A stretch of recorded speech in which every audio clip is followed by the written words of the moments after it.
கர்த்தருடைய பரிசுத்த நாமத்துக்கு மகிமை உண்டாகட்டும். எபிரேயருக்கு எழுதின நிருபம் 9ஆம் அதிகாரம் 27வது வசனத்தையும், யூதாவுடைய புஸ்தகம் 3வது வசனத்தையும் வாசிக்க கேட்போம். எபிரேயர் 9:27, யூதாவுடைய புஸ்தகம் 3வது வசனம். அன்றியும் ஒரே தரம் மரிப்பதும் பின்பு நியாயத்திற்படைவதும் மனுஷருக்கு நியமிக்கப்பட்டிருக்கிறபடியே. யூதா 3வது வசனம். பிரியமானவர்களே, பொதுவான ரட்சிப்பை குறித்து உங்களுக்கு எழுதும்படி நான் மிகவும் கருத்துள்ளவனாயிருக்கையில் பரிசுத்தவான்களுக்கு ஒரு விசை ஒப்புக் கொடுக்கப்பட்ட விசுவாசத்திற்காக நீங்கள் தைரியமாய் போராட வேண்டும் என்று உங்களுக்கு எழுதி உணர்த்துவது எனக்கு அவசியமாய். கர்த்தருடைய பரிசுத்த நாமத்துக்கு மகிமை உண்டாகட்டும். இந்த 2 வேத பகுதியிலிருந்து ஒரு வார்த்தை தான் எடுக்கிறோம். ஒரே தரம் அறிப்பதும் பின்பு நியாய தீர்ப்படைவதும். பரிசுத்தவான்களுக்கு ஒரு விசை ஒப்புவிக்கப்பட்ட, ஒரு தரம் ஒரு விசை அப்படிங்கிற ஒரு தலைப்பின் கீழாக இன்றைக்கு பைபிள் ஸ்டடி தியானிக்க போகிறோம். ஒரு தரம் ஒரு விசை, ஒரே தரம் அறிப்பதும் பின்பு நியாய தீர்ப்படைவதும் மனுஷனுக்கு நியமிக்கப்பட்டிருக்கிறது. பரிசுத்தவான்களுக்கு ஒரு விசை ஒப்புவிக்கப்பட்ட மகா பரிசுத்தமான விசுவாசத்துக்காக அப்படின்னு சொல்லி ஒரு தரம் ஒரு விசை. இன்றைக்கு ஆண்டுடைய கிருபையினால இதை குறித்து ஒரு 7 வேடி வாழ்க்கை சரித்திரத்தை கொண்டு வந்து இந்த வேத பகுதிக்குள்ளே இணைத்து கற்றுக்கொள்ளும். அநேகடி வாழ்க்கையில் சில நேரங்களில் பைபிளே சொல்லியிருக்கு, தருணங்கள் கொடுக்கப்பட்டிருக்கு. ஆனால் சிலருக்கு அந்த தருணங்கள் கொடுக்கப்படலை. அதான் ரொம்ப முக்கியமான விஷயம். இஸ்ரவேல் ஜனங்களுக்கு 10 முறை ஒரு தருணம் கொடுக்கப்பட்டுக்கிட்டே இருந்துச்சு. ஒருவேளை அவங்க 9வது முறை கூட தேவனை பரீட்சை பார்க்கதை நிறுத்தி இருப்பார்களானா அவங்க அழிவுக்கு தப்பி இருக்கலாம். நம்ம சாலமோனுக்கு 2 விசை தரிசனமாகி அப்படின்னு எழுதியிருக்கு. வெளிப்படுத்தின விசேஷத்தில் எசபேலுக்கு, அதாவது எசபேலின் அனுபவத்தில் உள்ள அந்த ஜனங்களுக்கு தவணை கொடுத்தேன் அப்படிங்கிறதா சொல்றார். எசபேல் இப்படி தெய்வ ஜனங்களுக்கு சிலருக்கு சில நேரங்களில் தேவன் சில நேரங்களில் தருணங்களை கர்த்தர் கொடுக்கிறார். அவங்களுக்கு அந்த வாய்ப்பை கர்த்தர் என்ன செய்கிறாங்க, கொடுக்குறாங்க. சிலருக்கு அந்த வாய்ப்பு கொடுக்காமலே அவங்களுடைய லைஃப்பில் நஷ்டப்படக்கூடிய விதத்தில் செயல்கள் நடந்திருக்கு. இப்போ இது ஒரு எச்சரிப்புக்கு ஏதுவாக இந்த வேத பகுதியை நம்ம தியானித்தா நலமாக இருக்கும். நம்மள யாருக்கும் அப்படி நடந்திருக்கல, நடக்கக்கூடாது. ஆனாலும் இப்படி ஒரு வேத பகுதி தியானிப்பதற்கு வேத புஸ்தகத்தில் இருக்குது. அதனால நம்ம தியானிப்போம். இந்த மாதிரிப்பட்ட சம்பவங்கள் நம்ம யாருக்குமே சம்பவித்து விடக்கூடாது. அப்படி சம்பவித்தால் அது நிச்சயமாகவே அது வேதனைக்குரியது. இது ஒரு எச்சரிப்புக்கு ஏதுவாக, அதே நேரத்தில் வேதத்திலிருந்து கற்றுக்கொள்வதற்கு ஏற்ற விதத்திலே நாம் இந்த வேத பகுதியை தியானிக்க போகிறோம். கர்த்தருடைய பரிசுத்த நாமத்துக்கு மகிமை உண்டாகட்டும். இது நான் மறுபடியும் சொல்கிறேன், நம்மள யாருக்கும் சம்பவிக்கவும் கூடாது. இந்த வேத பகுதியை கேட்குற யாருடைய லைஃப்லையும் இது சம்பவிக்கக்கூடாது. ஆனால் இது ஒரு எச்சரிப்புக்கு ஏதுவாக வேத பகுதியிலிருந்து, வேத புஸ்தகத்திலிருந்து நம்ம தியானிக்க போகிறோம். முதலாவதாக இந்த தியானத்துக்கு நம்ம எடுத்துக்கொண்டது ஆதியாகமம் 25ஆம் அதிகாரம் 29 முதல் 34 வரைக்கும் உள்ள வேத பகுதி. ஆதியாகமம் 25, 29 முதல் 34 வரைக்கும் வாசிக்க கேட்டு. ஒரு நாள் ஏசா வெளியிலிருந்து களைத்து வந்தபோது யாக்கோபு கூழ் சமைத்துக் கொண்டிருந்தான். அப்பொழுது ஏசா யாக்கோபை நோக்கி, அந்த சிவப்பான கூழிலே நான் சாப்பிட கொஞ்சம் தா, இழைத்திருக்கிறேன் என்றான். இதனாலே அவனுக்கு ஏதோம் என்கிற பேர் உண்டாயிற்று. அப்பொழுது யாக்கோபு, உன் சேஷ்டபுத்திர பாகத்தை இன்று எனக்கு விற்று போடு என்றான். அதற்கு ஏசா, இதோ நான் சாக போகிறேனே, இந்த சேஷ்டபுத்திர பாகம் எனக்கு என்னத்திற்கு என்றான். அப்பொழுது யாக்கோபு, இன்று எனக்கு ஆணையிட்டு கொடு என்றான். அவன் யாக்கோபுக்கு ஆணையிட்டு தன் சேஷ்டபுத்திர பாகத்தை அவனுக்கு விற்று போட்டான். அப்பொழுது யாக்கோபு ஏசாவுக்கு அப்பத்தையும் பயற்றின் கூழையும் கொடுத்தான். அவன் புசித்து குடித்து எழுந்திருந்து போய்விட்டான். இப்படி ஏசா தன் சேஷ்டபுத்திர பாகத்தை அலட்சியம் பண்ணினான். கர்த்தருடைய பரிசுத்த நாமத்துக்கு மகிமை உண்டாகட்டும்.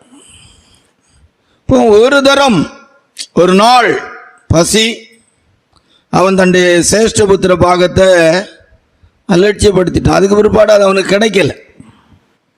அவங்க அப்பாவே அவனை ஆசீர்வதிக்க நினைத்தாலும் அந்த ஆசீர்வாதம் அவனுக்கு வர முடியாதபடிக்கு தடை பண்ணப்படுகிறான். சேஷ்டபுத்திர பாகம் நம்முடைய லைஃப்லையும் கூட இது ரொம்ப முன்னெச்சரிப்பான ஒரு விஷயம்தான். அன்றைக்கு அவன் எந்த வீட்லையும் அப்படி ஒன்றும் சாப்பாடு கொடுக்காம அவனை பிள்ளையை சாக விட மாட்டாங்க. ஆனால் யாக்கோபு ஒரு தந்திரமாக தான் செயல்படுறான்.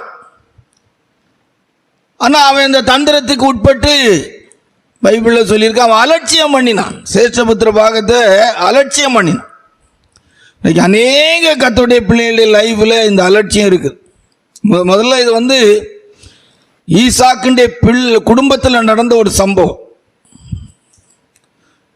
இந்த அலட்சியம்தான் வேதத்தில் வாசிக்கும் போது எபிரேயருக்கு எழுதின நிருபம் 11ஆம் அதிகாரத்தில் 9வது வசனத்தில் ஆபிரகாம் ஈசாக்கோடும் யாக்கோபோடும் தன் கூடாரங்களிலே குடியிருந்தான். வாசிங்க. விசுவாசத்தினாலே அவன் வாக்குத்தத்தம் பண்ணப்பட்ட தேசத்திலே பரதேசியைப் போல சஞ்சரித்து அந்த வாக்குத்தத்தத்திற்கு உடன் சுதந்திரராகிய ஈசாக்கோடும் யாக்கோபோடும் கூடாரங்களிலே குடியிருந்தான். பாத்தீங்களா, அங்க வர வேண்டிய ஒரு ஆள் ஏசாவும் இருக்கிறான். இந்த அலட்சியப்படுத்துகிற அனுபவம் தான் அந்த முற்பிதாக்களின் அந்த கூடாரத்துக்குள்ளே, ஆபிரகாமுடைய கூடாரத்துக்குள்ளே வர முடியாம கொண்டு வந்துட்டு. யாக்கோவுக்கு முந்தி ஏசா அந்த பேர் வரணும், ஆனா அந்த பேர் வரல. ஆபிரகாம் ஈசாக்கோடும் ஏசாவோடும் கூடாரங்களிலே அல்லது யாக்கோவோடும் கூடாரங்களிலே குடியிருந்தான். பாருங்க, இங்க ஏசாவுடைய பேர் விடுபடுது.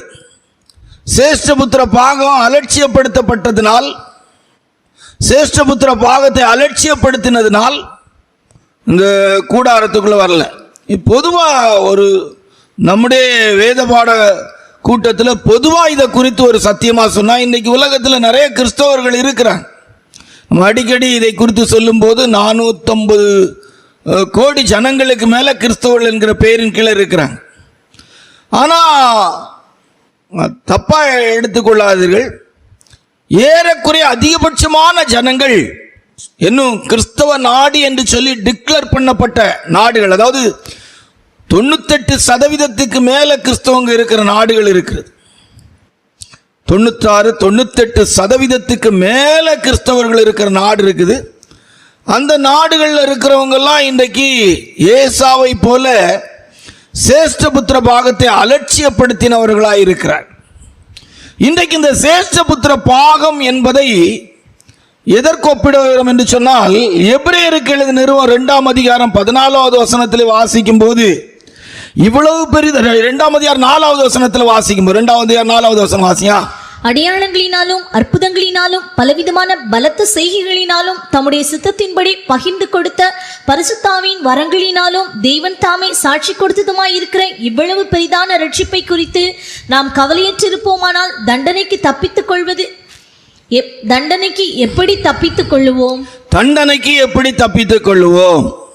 இவ்வளவு பெரிதான ரட்சிப்பு, உலகத்திலே மிகப்பெரிய மேன்மை, பிதாவாகிய தேவனால் நமக்கு கொடுக்கப்பட்டிருக்கிற மிகப்பெரிய மேன்மை, குமாரனாகிய இயேசு கிறிஸ்துவின் மூலமாய் நமக்கு கிடைக்கிற பாவ மன்னிப்பாகிய மீட்பு, அந்த ரட்சிப்பு தான் மிகப்பெரிய மேன்மை. கிறிஸ்தவர்கள் எல்லாரும் கிறிஸ்தவர்கள் கிடையாது. கிறிஸ்தவர்கள் என்கிற பெயரின் கீழாய் வாழ்ந்து கொள்ளலாம். ஈசாக்கின் பிள்ளை என்று ஏசா அறியப்படுகிறான். ஆனால் எபிரேயர்கள் நிருபத்துக்கு வரும்போது விசுவாச பட்டியலில் வரக்கூடிய அந்த தெய்வீகமான அனுபவத்தில் உள்ளவர்களுடைய பட்டியலில் வரும்போது ஏசா அந்த பட்டியலுக்குள்ள வரல.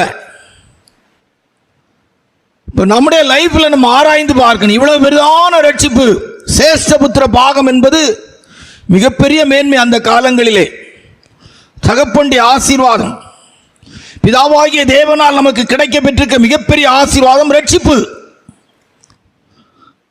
யோவான் சுவிசேஷம் 3ஆம் அதிகாரம் 16வது வசனத்தில் வாசிக்கும் போது, தம்முடைய ஒரே பேரான குமாரனை விசுவாசிக்கிறவனோ அவன் கெட்டு போகாமல் நித்திய ஜீவனை அடையும்படிக்கு அவரை தந்தருளி இவ்வளவாய் அன்பு கூர்ந்தார். வாசிங்க.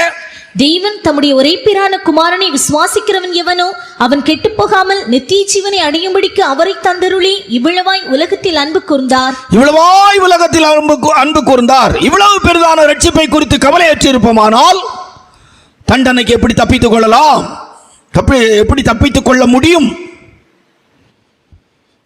பெரிய ஒரு ரட்சிப்பு நம்முடைய லைஃப்ல ஆண்டவர் நமக்கு தந்திருக்கிற விலையேற பெற்ற அனுபவத்தில் உள்ளது என்னவென்று சொன்னால், இந்த உலகத்தில் ஆண்டவராகிய இயேசுவின் இரத்தத்தினால் நம்முடைய பாவங்கள் கழுவப்பட்டு, நம்முடைய மனசாட்சி சுத்தமாக்கப்பட்டு, நம்முடைய இருதயத்திலே கரைதிரை முதலானவைகள் இல்லாத அனுபவத்திலே பிதாவாகிய தேவனுக்கு முதற்பேரானவர்களாய் நாம் மாற்றப்படுகிற அல்லது சேஷ்டபுத்திர பாகத்துக்குரியவர்களாய் மாற்றப்படுகிற அனுபவம் தான் மிகப்பெரிய மேன்மை.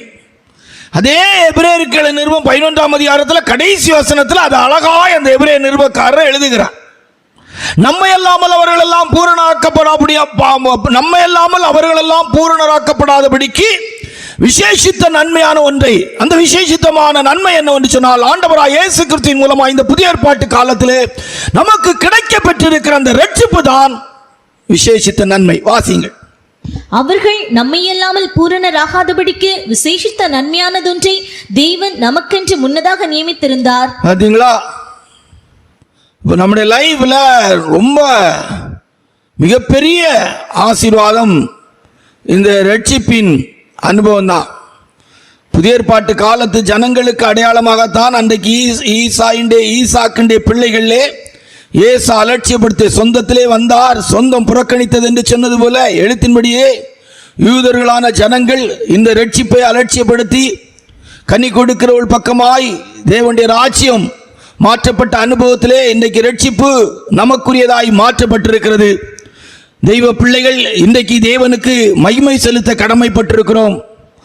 தேவனை எப்போதும் துதிக்க கடமைப்பட்டிருக்கிறோம். ரட்சிப்பின் பாத்திரத்தை எடுத்துக்கொண்டு தொழுது கொள்வேன் என்று சொன்னது போல ஒவ்வொரு நாளும் நமக்கு கிடைக்கப்பட்ட ரட்சிப்புக்காக தேவனை மகிமைப்படுத்த வேண்டும். இன்றைக்கு இந்த ரட்சிப்பின் சந்தோஷம் இல்லாததனால் உலக பிரகாரமான காரியங்களுக்காக கவலைப்பட்டு, வேதனைப்பட்டு, துக்கப்பட்டு, அற்பமான விஷயங்களுக்காக சமாதானத்தை இழந்து, சந்தோஷத்தை இழந்து, அன்றைக்கு அற்பமான ஒருவேளை போஜனத்துக்காக சேஷ்டபுத்திர பாகத்தை இழந்து போட்டது போல ரட்சிப்பின் சந்தோஷத்தின் மேன்மை இழந்து காணப்படுகிறார்கள். ஹபகுக்கு எழுதும்போது எழுதுகிறார், அத்திமரம் துளிர் விடாமல் போனாலும், மந்தையிலே கிடையிலே ஆடு மாடுகள் இல்லாமல் போனாலும், எல்லாம் இல்லாமல் போகிற நிலவரத்திலும் என் ரட்சிப்பின் தேவனுக்குள் களி கூறுவேன் என்று எழுதப்பட்டிருக்கிறது. அருமையான தேவனுடைய பிள்ளைகளே, நமக்கு கிடைக்கப்பெற்ற ரட்சிப்பு எவ்வளவு பெரிய மேன்மையான அனுபவமாக இருக்கிறது. உலகமெல்லாம் இந்த நாட்களிலே ஆண்டவராய் இயேசு கிறிஸ்துவினுடைய பாடுகளை நினைவு கூர்ந்து கர்த்தரை ஆராதித்து தேவனுக்கு துதி செலுத்தி கொண்டிருக்கிறார்கள். நாம் வெறும் 40 நாட்கள் மட்டும் இதை நினைவு கூறுவர்களா அல்ல, வாழ்நாள் முழுவதும் நம்முடைய வாழ்க்கையில் இவ்வளவு பெரிதான ரட்சிப்பு. அந்த ஒரு நாள், அந்த ஒரு விசை, அந்த ஒரு தரம் ஏசா தன்னுடைய சேஷ்டபுத்திர பாகத்தை விற்று போட்டதனால் யாக்கோபு அன்றைக்கு ஆபிரகாம் ஈசாக்கோடும் யாக்கோபோடும் கூடாரங்களிலே குடியிருந்தான் என்று சொன்னது போல பிதாக்களுடைய தலைப்பிலே வரும்போது ஆபிரகாம் ஆகிய பிதா, ஈசாக்கா ஆகிய பிதா, யாக்கோபு ஆகிய பிதா என்று சொல்லக்கூடிய இடத்திலே வந்து சேர்ந்தது போல நம்முடைய லைஃப்லையும் இந்த நாட்களிலே நாம் ஒவ்வொரு நாளும் இந்த ரட்சிப்பின் சந்தோஷத்தை நினைவு கூர்ந்து, இந்த ரட்சிப்பின் சந்தோஷத்தை பாதுகாத்து, சேஷ்டபுத்திர பாகத்தின் அனுபவத்திலே தேவனாகிய கர்த்தருக்கு பிதாவாகிய தேவனுக்கு முதற்பலனானவர்களாய் நாம் ஜீவிக்க வேண்டும் என்பதை இது நமக்கு கற்றுக் கொடுக்கிறது. கர்த்தருடைய பரிசுத்த நாமத்துக்கு மகிமை உண்டாகட்டும். இந்த ரட்சிப்பின் சந்தோஷத்தை இழந்துவிட்டு நம்மிடத்தில் என்ன ஆசீர்வாதங்கள் இருந்தாலும் அது பயனற்றதாய் மாறிவிடும்.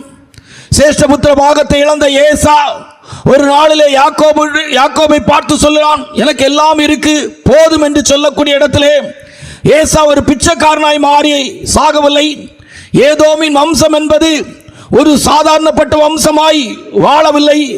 ஆனாலும் அவளுடைய வாழ்க்கையிலே தேவன் அங்கீகரிக்கக்கூடிய இடமில்லை.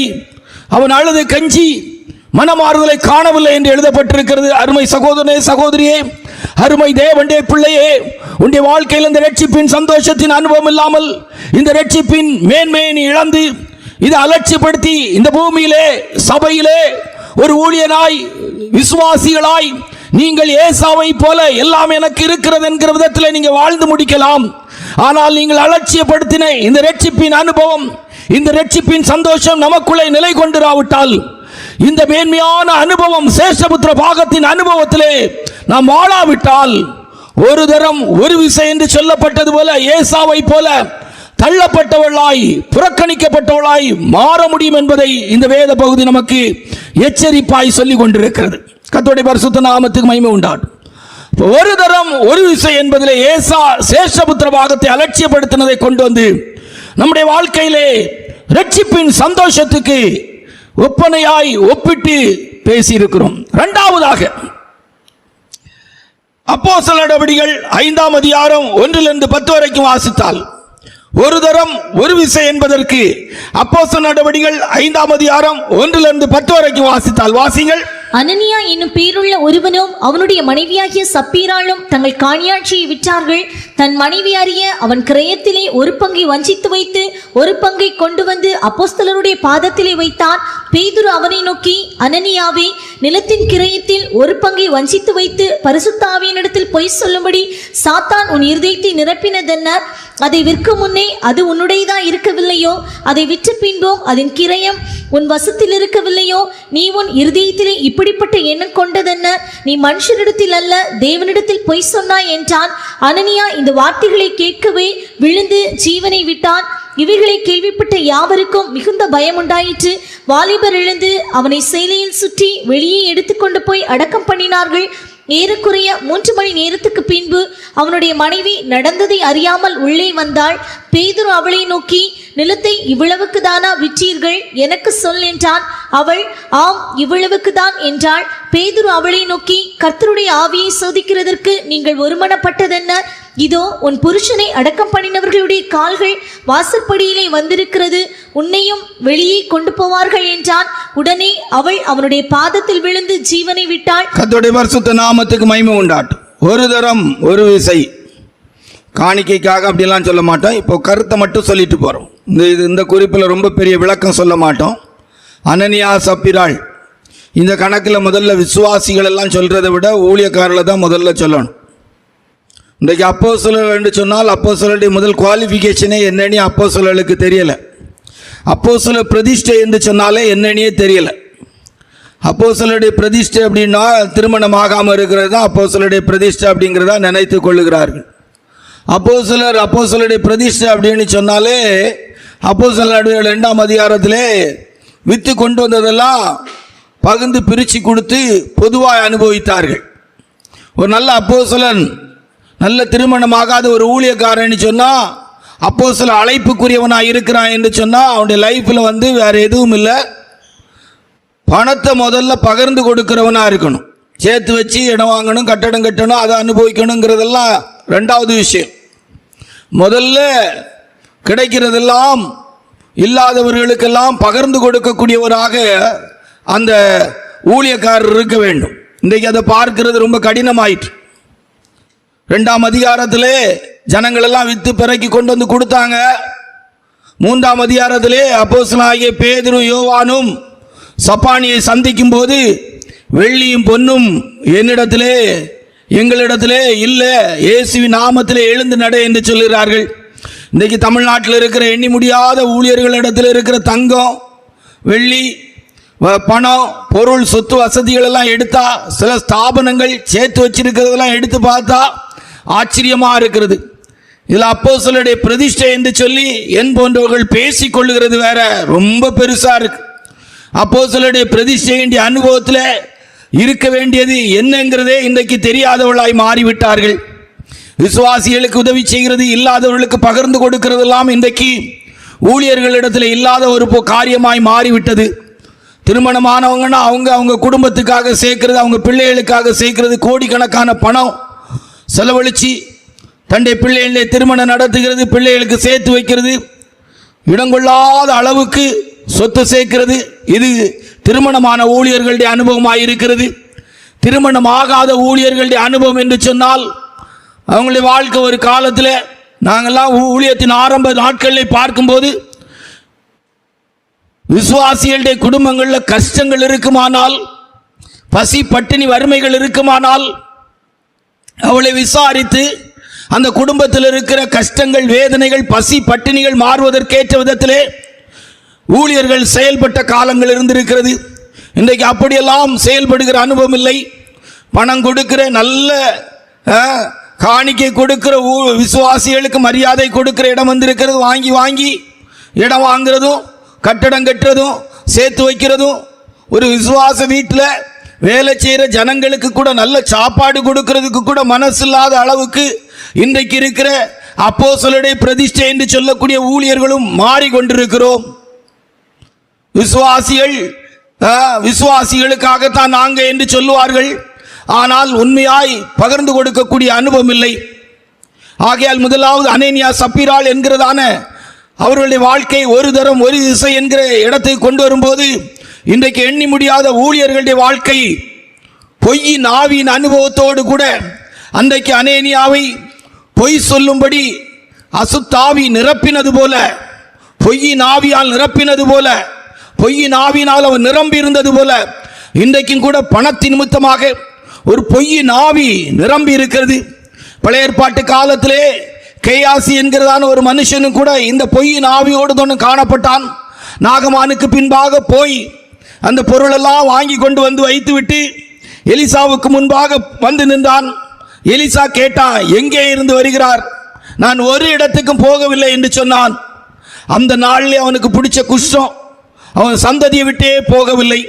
இன்றைக்கு எண்ணி முடியாத ஊழியர்களுடைய குடும்பங்களிலே இந்த குஷ்டம் போல உள்ள அனுபவம் தான். என்பன்ற ஊழியர்களுக்கு தாங்க தாங்க தாங்க தாங்க அப்படின்னு கேட்டுக்கிட்டே இருக்கிறது. பழைய ஏற்பாட்டில் இருந்து புதிய ஏற்பாடு வரைக்கும் தசம பாகம் கொடுக்கிறதையும் காணிக்க கொடுக்கிறதையும் எல்லாம் எடுத்து பேசுவார்கள். ஆனால் வேத சத்தியத்தை எடுத்து பேசுவதற்கு தெரியாது. நல்ல உபதேசங்களை ஜனங்களுக்கு சொல்லிக் கொடுத்து சீர்படுத்துவதற்கு ஏதுவாக தேவன் பரிசுத்தப்படுத்துவதற்கு ஏதுவாக ஜனத்தை நடத்த தெரியாது. வேணும் வேணும் வேணும் வேணும் வேணும் வேணும் தாங்க தாங்கன்னு கேட்கறதுக்கு தான் பழகி இருக்கிறாங்களே ஒழிய கொடுப்பதற்கேற்ற ஒரு குணாசீலங்களை இன்றைக்கு பார்க்க முடியவில்லை. இன்றைக்கு எண்ணி முடியாத ஊழியர்களுடைய லைஃப் பாழாய் போய் கொண்டிருக்கிறது. அனனியா சப்பீராள் விழுந்து செத்தார்கள் என்று சொன்னது போல அநேகர் சர்தே சபையின் அனுபவத்திலே உயிருள்ளவன் என்கிற பெயரோடு கூட செத்த ஒரு வாழ்க்கை வாழ்ந்து கொண்டிருக்கிறார்கள். அன்றைக்கு ஒரே ஒரு தரம் ஒரு விசை வாய்ப்போடு கூட வாய்ப்பே இல்லாமல் அனனியாவும் சப்பீராளும் அப்போஸ்தலனாகிய பேதுருடைய பாதத்திலே விழுந்து சாகிற அளவுக்கு சூழ்நிலை ஏற்பட்டது போல இன்றைக்கும் எண்ணி முடியாத ஜனங்களுடைய வாழ்க்கையிலே ஒருவேளை எழுத்தின்படியாக மரித்தவளாக அல்ல, அவளுடைய வாழ்க்கையிலே சர்தே சபையின் அனுபவத்திலே ஊழியர்கள் என்று சொன்னால் உயிருள்ளவர்கள் என்று சொல்லக்கூடிய ஒரு பெயர், அப்போஸ்தலர்கள் நல்ல ஊழியர்கள் என்கிற பெயரின் கீழாக இருப்பார்கள். ஜீவியத்திலே இந்த அனனியா சப்பீராளை போல செத்தவர்களான அனுபவத்திலே வாழ்ந்து கொண்டிருக்கிறார். ஆத்மாவிலே செத்தவர்களாக, பணத்தின் நிமித்தமாக, பொருள் ஆசைகளின் நிமித்தமாக விற்றார்கள், கொடுத்தார்கள். ஒரு பகுதியை வஞ்சித்து வைத்து விட்டு கொடுத்தார்கள். வஞ்சகத்தோடு இன்றைக்கு கொடுக்கிற அனுபவங்கள் மனப்பூர்வமாய் ஒரு ஊழியன் விசுவாசிகள்கிட்ட காணிக்க வாங்கும் போதே மனப்பூர்வமா கொடுக்கிறவங்கள்ட்ட தான் வாங்கணுமா? மனப்பூர்வமாய் ஆசரிப்பு கூடாரத்தின் வேலையை செய்யும்படி ஆண்டவராகி தேவன் சொன்ன போது மோசையின் இடத்தில் கர்த்தர் சொல்லுகிறார், மனப்பூர்வமாய் கொடுக்கிற ஜனத்தின் இடத்தில் வாங்கு. ஒரு ஊழியக்காரங்க இப்படியெல்லாம் இருந்தாங்கன்னா அவங்க வாழ்க்கையில வியாதி அவர்களுக்கு வராது. எல்லாத்தையும் காணிக்க வாங்கக்கூடாது. வாங்குற காணிக்கே ரொம்ப மேன்மையா இருக்கணும். இல்லைன்னா காணிக்கையினால் உண்டாகிற அக்கிரமத்தை சுமக்க வேண்டியது இருக்கும். ரொம்ப கவனமா இருக்கணும் ஆவிக்குரிய தெய்வ பிள்ளைகள். விசுவாசிகளும் இந்த அனனியா சப்பீராளின் அனுபவத்தில் இருக்கக்கூடாது என்பதை தான் இந்த வேத பகுதி சொல்லிக் கொடுக்கிறது. கர்த்தருடைய பரிசுத்த நாமத்துக்கு மகிமை உண்டாகட்டும். மூன்றாவது குறிப்புக்கு நேராக கடந்து போவோம். ஒரு விசை ஒரு தரம் அப்படிங்கிற இடத்துல அனனியா சப்பீராளுடைய அனுபவத்தை கொண்டு வருகிறோம். பொய் சொல்லுகிற ஒவ்வொரு நேரமும் நம்முடைய லைஃப்ல அசுத்தாவினால் பொல்லாத பிசாசின் வல்லமையினால் நிரப்பப்படுகிறோம் என்பதை இந்த வேத பகுதி நமக்கு சுட்டி காட்டுகிறது. மூன்றாவது ஆதியாகமம் 19ஆம் அதிகாரம் 17 19 வரைக்கும் வாசித்து விட்டு 19ஆம் அதிகாரம் 26வது வசனத்தை வாசித்தால், ஆதியாகமம் 19ஆம் அதிகாரம் 26 வாசித்தாலே போதும். வாசியா. அவன் மனைவியோ பின்னிட்டு பார்த்து உப்புத்தூணானாள். அவள் மனைவியோ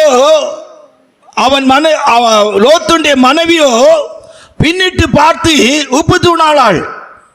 தருண வாய்ப்பே இல்லை. தாமதித்துக் கொண்டிருக்கும் போது தூதர்கள் இழுத்து கொண்டிருக்கிறார்கள். என்னை இழுத்துக் கொள்ள உமக்கு பின்பாக ஓடி வருவேன்.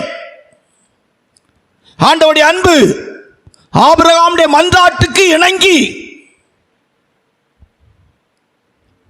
அந்த வேண்டுதலுக்கு இணங்கி அந்த ஜெபத்துக்கு பதிலாய் லோத்துடைய குடும்பமும் சோதோம் கோமாரா என்கிறதான அழிவிலிருந்து மீட்கப்படும்படியாக இழுக்கப்பட்டு வெளியே கொண்டு வரப்படுகிறார்கள். லோத்துடைய மனைவிக்கு சோதோம் கோமாராவில் உள்ள எது அவளை வசீகரப்படுத்தி இருந்ததுன்னு தெரியல. ஒருவேளை அடிக்கடி நம்ம சிரிப்போடு கூட சொல்லுகிற வார்த்தையின்படி அவள் உபயோகப்படுத்தின நிறைய அவளுக்குரிய துணி, அவளுடைய அழகு சாதனங்கள் எல்லாம் எடுக்காம புறப்பட்டாங்களா என்னன்னு தெரியல. ஏன்னா லோத்து சோதோமிலே வீடு கட்டி வாழ்ந்து கொண்டிருந்தார். வாக்குத்தத்தம் பண்ணப்பட்ட தேசத்திலே ஆபிரகாம் பரதேசியை போல கூடாரங்களிலே சஞ்சரித்துக் கொண்டிருக்கும் போது லோத்து அழிவுக்குரிய இடத்திலே வீடு கட்டி வாழ்ந்து கொண்டிருந்தான் அப்படின்னு சொல்லப்பட்டிருக்கு. ஆனால் ஆண்டோடைய இரக்கம், ஏசப்பாவுடைய காருண்யம் அவர்களை இழுத்தது. வருகிற வழியிலே ஐயோ எவ்வளவு கஷ்டப்பட்டு வீடு கட்டணும், எவ்வளோ அன்னைக்கு தானே போய் எல்லாம் வாங்கிட்டு வந்த பொருள் எல்லாம், கெட்டு செருப்பு வாங்கினமே, ஹை ஹீல்ஸ் வாங்கினமே, லெக்கின்ஸ் வாங்கினே, டை டப்பா வாங்கினே, உதட்டுக்கு போடுகிற லிப்டிக் எல்லாம் வாங்கினே, எல்லாம் போச்சுதே. ஐயோ இந்த லோத்து ஒன்னை எடுக்க விடலையே, அவரும் தூக்கிட்டு வரலையே, இந்த தூதர்கள் இழுத்து கொண்டு போறாங்களே அப்படின்னு ஒருவேளை திரும்பி பார்த்தாங்களான்னு தெரியல. அப்படிதான் நடந்திருக்கும். அப்படிதானா? விட்டு வந்த தேசத்தை திரும்பி பார்த்தார்களானால், நினைத்தார்களானால், விட்டு வந்த தேசத்தை நினைத்தார்களானால் திரும்பி போவதற்கு சமயம் கிடைத்திருக்கு. எவ்வளவு சமயம், போற டைம் கிடைக்கல, அங்கே உப்பு தூணாய் மாறிவிட்டாள். முடிஞ்சு, ஒரு தரம் ஒரு விசை முடிஞ்சு. ரொம்ப கவனமா இருக்கணும். இந்த பாதைக்குள்ள வந்த பிற்பாடு ஆண்டோடைய கிருபை, ஆண்டோடைய இரக்கம், ஆண்டோடைய அன்பு நம்ம இழுத்து கொண்டே இருக்கிறது. இழுத்து வெளியே கொண்டு வந்துகிட்டே இருக்கு. கொஞ்சம் கொஞ்சம் கொஞ்சம் கொஞ்சமா தேவன் நம்மை பாதுகாக்கும்படியாய். ஆமா, கடல் அந்த தண்ணி, உப்பு தண்ணி, கடல் தண்ணியை எப்படினாலும் ஒரு பாத்திக்குள்ள கொண்டு வந்தா உப்பு எடுக்கிறாங்க. சரி, கடல் தண்ணியில எடுத்த உப்பு தானே, சாக்கோடி ஒருக்கா கடல் தண்ணியில முக்கி எடுப்போன்னு சொன்னா உப்பு இருக்குமா? இருக்காது. ஆமா, கலப்பையிலே கை வைத்துட்டு பின்னிட்டு பார்க்கிறவன், ஆமா, கர்த்தருடைய ஊழியத்துக்கு ராஜ்யத்துக்குரியவன் அல்ல. ஊழியத்துக்கு வந்தா நம்முடைய பரிசுத்தவான்கள் சொல்லுவாங்க, அம்மைக்கு காய்ச்சல்னா பிள்ளைக்கு மண்டை குத்தும் காய்ச்சலும் சேர்ந்து வந்துருமா. தெய்வ பிள்ளைகளுடைய லைஃப்ல ரொம்ப கவனமா இருக்கணும். இந்த உலகத்தின் காரியங்களை விட்டு கர்த்தர் நம்ம வெளியே கொண்டு வந்தாச்சு. ஒரு தரம் ஒரு விசை திரும்பி பார்த்தா உப்பு தூணாய் மாறிவிட்டாள். இல்லை, என்ன ஒன்று இருக்குது, அது நம்ம ரொம்ப விளக்கமாக சொல்லி போக விரும்பல. ஒரு நாள் ஒரு விசை ஒரு தரம் லோத்துடைய பிள்ளைகள் தகாத உறவு வைத்ததினால் உண்டான சந்ததி சாபத்துக்குரிய சந்ததிகளாய் மாற்றப்பட்டார்கள். கர்த்தருடைய பிள்ளைகள், நம்முடைய செயல்கள், நம்முடைய கிரியைகள் எல்லாவற்றிலும் இந்த ஒரு தரம் ஒரு விசை என்கிறத ரொம்ப கவனமாக வைத்து வாழணும். ஆமா, ஒளிக்கும் இருளுக்கும் சம்பந்தம் ஏது? அவிசுவாசிக்கும் விசுவாசிக்கும் ஐக்கியம் ஏது அப்படின்னு சொல்லி இருக்கு. அதனால ரொம்ப கவனமா இந்த பாதைக்கு வந்த பிற்பாடு இருக்கணும். அந்த ரெண்டு பிள்ளைகளும் தவறான நிலவரத்தில் ஒரு தரம் ஒரு விசை என்கிற விதத்திலே முறைகேடான வாழ்க்கை வாழ்ந்தது ஒரு சாப சந்ததிக்குரியவளாய் மாற்றி அமைத்தது. ஒரு தரம் ஒரு விசை என்கிற விதத்திலே அந்த லோத்துடைய மனைவி திரும்பி பார்த்தது அவளுடைய வாழ்க்கையிலே அவள் உப்பு தூணாய் மாறுவதற்கேற்றதாய் இருந்தது. இன்றைக்கு சபைகளிலே அநேக விசுவாசிகள் உப்பு தூணாய் தான் நின்று கொண்டிருக்கிறார்கள். அநேகர் உப்பு தூணாதான் நிற்கிறாங்க. கர்த்தருடைய பரிசுத்த நாமத்துக்கு மகிமை உண்டாகட்டும். இந்த மார்க்கத்துக்குள்ள வந்த பிற்பாடு, இந்த சத்தியத்துக்குள்ள வந்த பிற்பாடு, பெந்தகோஸ்தே அனுபவத்துக்குள்ள வந்த பிற்பாடு, சத்தியத்துக்கு ஒப்பு கொடுத்த பிற்பாடு, சோதமை விட்டு வெளியே வந்த பிற்பாடு, ஆவிக்குரிய ஜீவியத்தில் வளர ஆரம்பித்த பிற்பாடு, தேவனுடைய அன்பு நம்மை கட்டி இழுக்க ஆரம்பித்த பிற்பாடு, ஏசப்பா எனக்கு போதும் என்கிற இடத்துக்கு வந்த பிற்பாடு, சத்தியத்தின் மேன்மைக்காக உலகத்தின் காரியங்களை விட்ட பிற்பாடு, விட்டவைகளை திரும்பி பார்க்காமல் இருப்பது நலமான காரியம். நாய் தன் கக்கினதை தின்பது போல அப்படின்னு எழுதப்பட்டிருக்கிறது. கர்த்தருடைய பரிசுத்த நாமத்துக்கு மகிமை உண்டாகட்டும். இது ஒரு பின்மாற்றத்தின் அனுபவத்துக்கு ஏதுவாய் நாம் எடுத்துக்கொள்ளலாம். இதற்கு மேல் இதை குறித்து விளக்கி சொல்வதற்கு வேண்டாம் என்று நினைக்கிறேன். ஆவிக்குரிய தெய்வ பிள்ளைகள் லைஃப்ல இந்த உலகத்தின் காரியங்கள் வேண்டான்னு விட்ட பிற்பாடு, உலகத்தின் காரியங்களுக்கு ஏதுவாக நம்முடைய எண்ணங்கள், நோக்கங்கள், வாஞ்சைகள், விருப்பங்கள் திரும்பாமல் சத்தியத்துக்கு ஏதுவாக நமக்கு முன்பாக நியமித்திருக்கிற ஓட்டத்திலே பொறுமையோடு இயேசுவை பார்த்து ஓட வேண்டும் என்பதைத்தான் இந்த வேத பகுதி நமக்கு உணர்த்துகிறது, எச்சரிக்கிறது.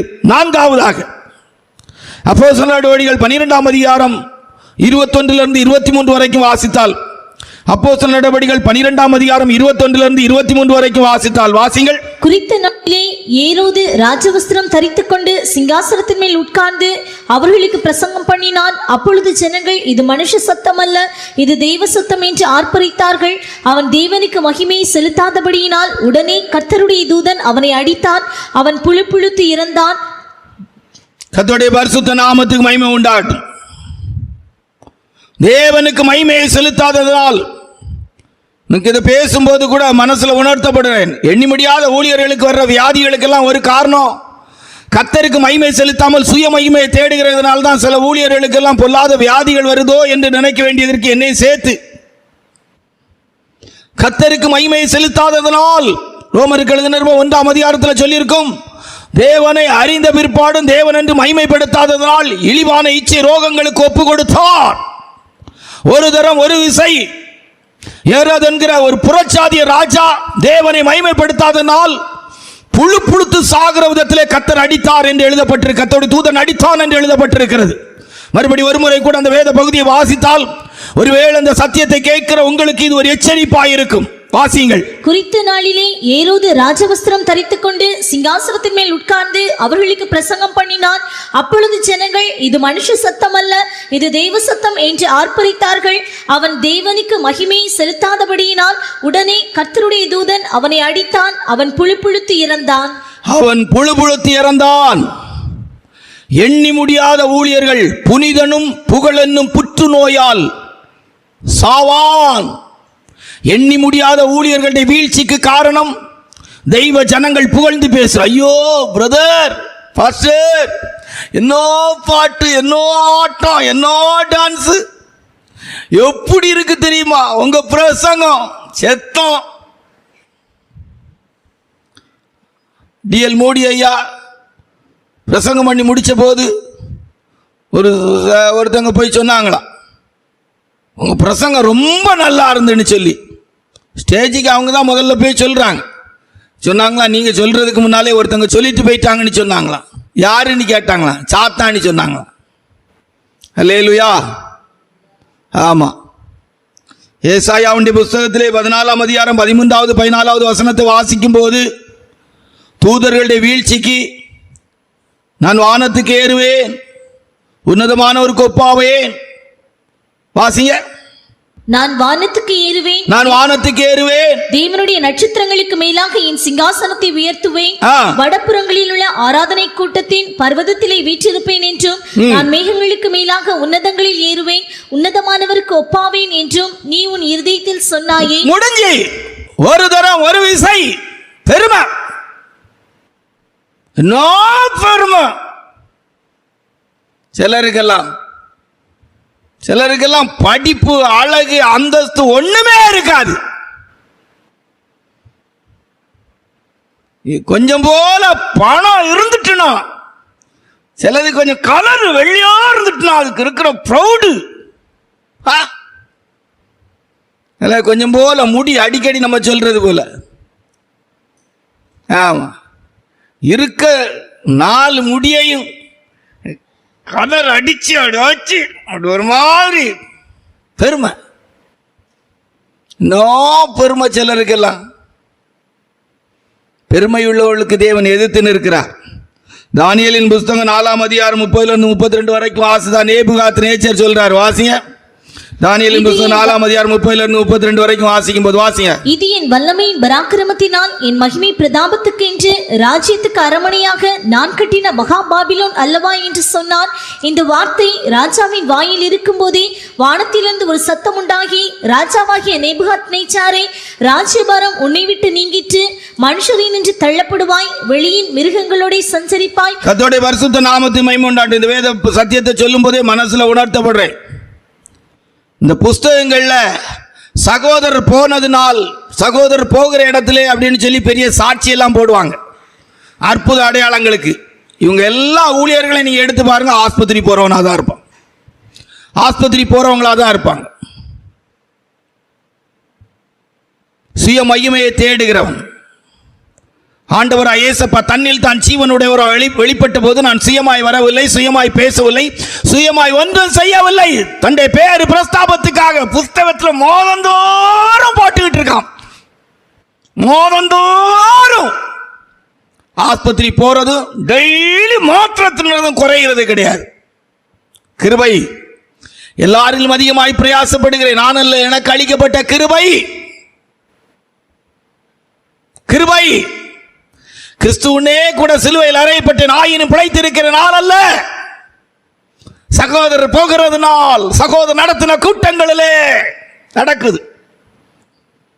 4 பேரை கூப்பிட்டு 5 பேரை கூப்பிட்டு யாராவது லெட்டர்ல எழுதி போட்டா அனுப்பிட்டாங்கன்னு அவங்க சாட்சிகளை வாங்கி பத்திரிகைகள் அப்படியே போடுறது. ஒரு தரம் ஒரு விசை தேவனுக்கு மகிமை செலுத்தாததினால், ரோமருக்கு எழுதின நிருபம் 1ஆம் அதிகாரத்தில் வாசித்து பார்த்தீங்கன்னா அழகா தெரியும். அவர்கள் தேவனை அறிந்தும் தேவன் என்று மகிமைப்படுத்தாததினால் இழிவான இச்சை ரோகங்களுக்கு கர்த்தர் அவர்களை ஒப்பு கொடுத்தார் அப்படின்னு சொல்லி அழகா சொல்லியிருக்க. 21வது வசனத்தை வாசிங்க.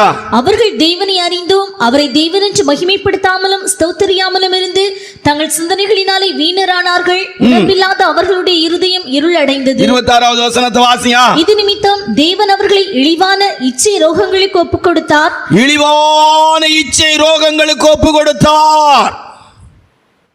பெருமை, தனக்கு பெருமை சேர்க்கிறது, தன்னை பீத்திக்கிட்டு ஊழியம் செய்யறது. பீத்தி, ஊர்பட்ட வியாதி எல்லாம் வந்துடும், பீத்திக்கிட்டு திரிகிறது. கவனமா இருக்கணும். இந்த மார்க்கத்துக்குள்ள வந்த பிற்பாடு சாந்தமும் மனத்தாழ்மையுமாயிருக்கிறேன், மரண பரியந்தம் தம்மை தாமே தாழ்த்தி அடிமையின் ரூபம் எடுத்தார், மனுஷ சாயலானார், கீழ்ப்படிந்தார். மார்க்கத்துக்குள்ள வந்து வரும்போது அந்த பெருமை எல்லாம் இருக்கக்கூடாது. பெருமை இருக்கிறவங்களை எப்படி கண்டுபிடிக்க முடியும்? தாழ்மை இருக்கிறவங்களை எப்படி கண்டுபிடிக்க முடியும்? பெருமை இருக்கிறவங்களை கண்டுபிடிக்கணுமானா, எனக்கு பெருமை இருக்கானி நீங்க உங்களுக்கு கண்டுபிடிக்கிறீங்கன்னா என்கிட்ட வாங்க, நான் 2 வார்த்தை உங்களை திட்டி விடுறேன். அப்போ உங்க முகம் மாறாம சந்தோஷமா நீங்க போனீங்கன்னா உங்களுக்கு தாழ்மை இருக்குன்னு அர்த்தம். நம்ம அடிக்கடி உங்களுக்கு சொல்லி இருக்கிறோம். ஒரு சபையில் ஒரு சகோதரி சாட்சி சொல்லுவாங்களாம், நான் ஒரு கந்தை, நான் ஒரு புழு, நான் ஒரு குப்பை, இப்படின்னு அவங்க சாட்சி சொல்லும் போதெல்லாம் சொல்லியிருக்காங்க. அந்த சபையிலேருந்து வாலிபர்கள் எல்லாம் திட்டம் போட்டு ஒரு நாள் இந்த அம்மா ஆராதனை முடிச்சு போகும்போது கந்தை, தூசி, புழு, குப்பைன்னு சொல்லியிருக்கிறாங்க. இந்த அம்மாவுக்கு ரொம்ப வருத்தம். பிரதர்கிட்ட வந்து சொன்னாங்களா, பிரதர் என்ன பசங்க எல்லாம் கந்தை, குப்பை, தூசி, புழு அப்படின்னு சொல்கிறாங்கன்னாங்களா. பிரதர் சொன்னாங்களா, நீங்கள் அப்படி தானே சாட்சியில் சொல்கிறாங்க, நான் ஒரு கந்தை, தூசி, புழு, குப்பைன்னு தானே சொல்கிறீங்க, அப்புறம் அவங்க சொன்னதில் என்ன தப்புன்னாங்களாம். அப்போ என்னன்னா, இப்படி சொல்லி தன்னை பெருமையாய் பேச மாட்டாங்களான்னு சொல்லி பெருமைக்கு ஏதுவாய் ஒரு தாழ்த்துகிறது, அதாவது நடிக்கிறது. தாழ்மையா இருக்கிறது போல நடிச்சு பெருமை வாங்கிறது. ஒரிஜினல் தாழ்மை என்ன செய்யாது, கிடைக்காது. இல்லை, ஒரிஜினல் தாழ்மை இருந்தால் என்ன இருக்கும், நம்மளை புகழ மாட்டோம், மற்றவங்களை புகழும், மற்றவங்களை மேன்மையா நினைப்போம். எப்பெல்லாம் நீங்க மற்றவங்களை குறை சொல்றீங்களோ அப்போ உங்க பல்லு வாடை அடிக்க மற்றவங்க பல்ல நீங்க தேய்க்க ஆரம்பிச்சிட்டீங்கன்னு அர்த்தம். பெருமை, என்ன பெருமை! இந்த பெருமை இருக்கிறவங்களுக்கு ரொம்ப ரோசம் இருக்கும், பெருமை இருக்கிறவங்களுக்கு பயங்கர கோபம் இருக்கும். பிரசங்கிக்கிற உடனே நீங்க நினைக்கிற உங்களுக்கு கோபம் இல்லை, எனக்கும் பெருமை இருக்குன்னு தான் நான் சொல்ல முடியும். ரொம்ப மனத்தாழ்மை தேவை. நான் ஆண்டவர்கிட்ட கேட்கறதுல ஒரு பெரிய விசேஷமான ஒரு அனுபவம். என்ன ஆசைகள்னு சொல்லி ஒரு தலைப்பில் ஒரு மெசேஜ் எடுத்துக்கிட்டு இருக்கிறோம். என்ன ஆசைகள், என்ன ஆசைகள் அப்படின்னு சொல்லி ஒரு தலைப்பில் ஒரு மெசேஜ் எடுக்கிறோம். அதில் ஒரு குறிப்பில் வரும்போது சாந்தமும் மனத்தாழ்மையுமாக இருக்கிற கிறிஸ்துவின் சாந்தமும் மனத்தாழ்மையும் எனக்கு தேவைன்னு சொல்லி வரோம். தலைப்பு என்னது? என்ன ஆசைகள்.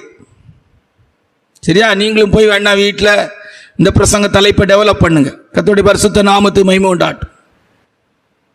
ஒரு குறிப்பு உங்களுக்கு சொல்லியாச்சு, இனி உள்ள குறிப்பு சொல்ல மாட்டோம். அப்போ தேவனுடைய பிள்ளைகள் லைஃப்ல 4வது ஒரு தரம் ஒரு விஷயங்கிறதுல பெருமைக்கு என்ன செய்யக்கூடாது? இடமே கொடுக்க கூடாது. தாழ்மை உள்ளவர்களுக்கு தேவன் கிருபை அளிக்கிறார். தாழ்மை ரொம்ப முக்கியம். பெருமை இருந்தாக்கும் தீராத வியாதி, விலகினோம், தானா வந்துடும். நீ கூப்பிடவே வேண்டாம். ஊறுபட்ட வியாதி எல்லாம் வரும். உலகத்தாருக்கு முன்னால நீ கேவலப்படுகிற விதத்தில் வியாதிகள் வரும். இழிவான ரோகங்களுக்கு கர்த்தர் ஒப்பு கொடுத்தார். மனத்தாழ்மையா இருக்கணும். ஆண்டோடைய ஊழியக்காரங்க தெய்வ பிள்ளைகள்லாம் ரொம்ப மனத்தாழ்மையா இருக்கணும். இன்னைக்கு தமிழ்நாட்டில் இருக்க நிறைய ஊழியக்காரர்களுக்கு தீராத வியாதி பெருமை. ஊழியக்காரன் பாடுக்க சபைக்காக பாடுபட்டேன், கஷ்டப்பட்டு பிரயாசப்பட்டேன், நான் பிரசங்கம் பண்றேன். அப்படியெல்லாம் கிருபை. ரட்சிக்கப்பட்டதே கிருபை. தாயின் கருவில் உண்டானதே கிருபை. உலக தோற்றத்துக்கு முன்பாக முன்குறிக்கப்பட்டது கிருபை. அநாதி சிநேகத்தால் தேவன் சிநேகித்தது கிருபை. இந்நாள் வரைக்கும் இந்த பாதையில் நிற்கிறது கிருபை. கர்த்தர் நம்மளை விட்டு விலகி போகாமல் இருக்கிறது கிருபை. அப்படி ஆவியானவர் நம்ம கிட்ட இருந்து எடுக்காம இருக்கிறது கிருபை. எந்த நற்கிரியைகளையும் பார்த்தல்ல. உளையான சேற்றிலும் பயங்கரமான குழியில் இருந்த என்ன தூக்கி எடுத்தார். அல்லேலூயா. ஆமா, ஊருக்கு ஒன்று வம்சத்துக்கு 2 பேரா கர்த்தர் தேர்ந்தெடுத்தார். அந்த உலகத்தில் எவ்வளவு நல்லவங்க, கல்விமான்கள், ஞானவான்கள், தத்துவவாதிகள் இருந்த போது, என்னை விட எவ்வளவு திறமையானவர்கள், அனுபவசாலிகள் இருந்த போது, பலகீனமான என்னை கர்த்தர் தேர்ந்தெடுத்தது எவ்வளவு பெரிய கிருபை. எவ்வளவாய் கர்த்தருடைய கிருபை என்னை பாதுகாத்து வருகிறது. தாழ்மை. தேவனுக்கு மகிமை செலுத்தாததால் அடித்தார், புழுத்து செத்தான். கர்த்தருடைய பரிசுத்த நாமத்துக்கு மகிமை உண்டாகட்டும். சரியா? 5 தானியேலின் புத்தகம் 5ஆம் அதிகாரம் வாசிக்கும் போது வாசிங்க. தானியேல் 5ஆம் அதிகாரம் முழுமையா வாசிக்கணும். நீங்க 1-2 வசனத்தை வாசிங்க. பெல்ஷாத்சார் என்னும் ராஜா தன் பிரபுக்களில் 1000 பேருக்கு ஒரு பெரிய விருந்து செய்து அந்த 1000 பேருக்கு முன்பாக திராட்சரசம் குடித்தான். பெல்ஷாத்சார் திராட்சரசத்தை ருசித்துக் கொண்டிருக்கையில் அவன் தன் தகப்பனாகிய நேபுகாத் நேச்சார் எருசலேம் தேவாலயத்திலிருந்து கொண்டு வந்த பொன் வெள்ளி பாத்திரங்களில் ராஜாவாகிய தானும் தன் பிரபுக்களும் தன் மனைவிகளும் தன் வைப்பாட்டிகளும் குடிக்கிறதற்காக அவைகளை கொண்டு வரும்படி கட்டளையிட்டான். அப்பொழுது எருசலேமில் உள்ள தேவனுடைய வீடாகிய ஆலயத்திலிருந்து எடுக்கப்பட்ட பொற்பாத்திரங்களை கொண்டு வந்தார்கள். அவைகளில் ராஜாவும் அவனுடைய பிரபுக்களும் அவனுடைய மனைவிகளும் அவனுடைய வைப்பாட்டிகளும் குடித்தார்கள். 30வது வசனத்தை வாசிங்க. அன்று ராத்திரியிலே கல்தேயரின் ராஜாவாகிய பெல்ஷாத்சார் கொலை செய்யப்பட்டான். 1000 பேருக்கு விருந்து வச்சிருக்கான். எவ்வளோ பொருள் இருக்கு. தேவனுடைய ஆலயத்திலிருந்து அவங்க அப்பா கொண்டு வந்ததை பத்திரமா வச்சிருக்காரு. எடுத்ததே தப்பு, அது பத்திரமா வச்சிருக்கிறார். அதை எல்லாருக்கும் முன்னால் ஆலயத்தில் உள்ள பொருட்களை எடுத்து குடிக்கிறான். கொண்டு வந்ததே தப்பு. சரி, யூத ஜனங்களுடைய பாவத்து நிமித்தமாய் தேவன் ஆலயத்தை கொள்ளையிட ஒப்பு கொடுத்து ஆலயத்தில் உள்ள பொருட்களை அவங்க அப்பா எடுத்துட்டு வந்திருக்கிறாரு. அவங்க அப்பா எடுத்துட்டு வந்து ஒரு பந்தோஸ்தா பத்திரமா வச்சிருக்காரு. போதை தலைக்கு ஏறிட்டு, போதையின்றி மேன்மை எருசலேம் தேவாலயத்தில் உள்ள பொருட்களை கொண்டு வந்து எல்லாரோடும் சேர்த்து குமாளம் போடுறது. இதுக்கெல்லாம் என்ன விளக்கம் சொல்லி போகிறதுன்னு தெரில. ஆண்டோடைய பிள்ளைகள் ரொம்ப கவனமாக இருக்கணும். விசுவாசிகள் ஊழியக்காரங்க எல்லாம் ரொம்ப கவனமாய் தேவனுடைய ஆலயத்தின் காரியங்களில் தேவனுடைய ஆலயத்தின் பொருட்கள்னு சொல்லும்போது ஒரு ஊழியக்காரங்கெல்லாம் விசுவாசிகளை நடத்துகிற விதத்தில் ரொம்ப கவனமாக இருக்கணும். கர்த்தருடைய ஊழியக்காரர்கள் விசுவாசிகளை நடத்தும் போது ஆலயத்தின் பொருட்களை தவறாக பயன்படுத்தும் போது சில நேரங்களில் அது நியாய தீர்ப்பாய் அன்றைக்கு ஒரு தரம் ஒரு விசை என்கிற விதத்தில் பெல்சாத்சார் அந்த ராத்திரியிலே கொலை செய்யப்பட்டான் என்று சொன்னது போல நம்முடைய லைஃப்பில் நடந்துவிடும். கர்த்தருடைய பரிசுத்த நாமத்து மகிமை உண்டாட்டும். ஆவிக்குரிய தெய்வ பிள்ளைகள் ரொம்ப கவனமாக ஜாக்கிரதையாக எச்சரிக்கையாக இருக்கணும். தேவனுடைய ஆலயத்தின் பொருட்களை பயன்படுத்தும் போது கவனமாய் பயன்படுத்த வேண்டும்.